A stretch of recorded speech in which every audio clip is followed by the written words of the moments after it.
بلوچستان کے شہر خاران سے ہمارے گدروشیا پوائنٹ کے نمائندہ سعید ملنگزئی کی رپورٹ کے مطابق خاران میں ٹیکنیکل ٹریننگ کالج خاران میں تقسیم اسناد پروگرام منعقد ہوا۔ تقریب کے مہمان خاص M D B TEVTA Tariq Mengal تھے۔ تقریب میں C E O T F Asim Mushtaq, commissioner honour information سابق وزیر میڈم شہینہ خان، سابق M D Sindh education Abdul Qadir Qazi, commandant Kharan rifle Bilal Shaukat اور director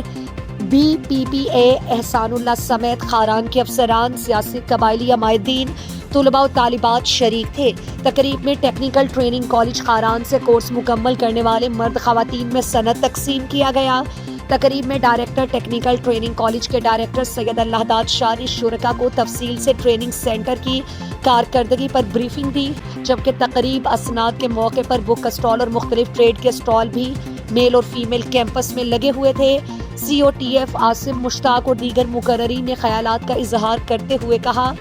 general retired Abdul Qadir Baloch جس طرح ٹیکنیکل ٹریننگ سینٹر خاران کی بنیاد رکھی اور جس طرح ٹی ایف او کو ٹیک اوور ہوا، یہ لمبا سفر ہے۔ اس ترقی کے سفر میں ایم ڈی سی، حکومت Balochistan, B TEVTA, the honour foundation, Balochistan public private partnership کا ٹی ایف اے کے ساتھ تعاون کردار اور ٹی ٹی سی خاران کو رول ماڈل بنانے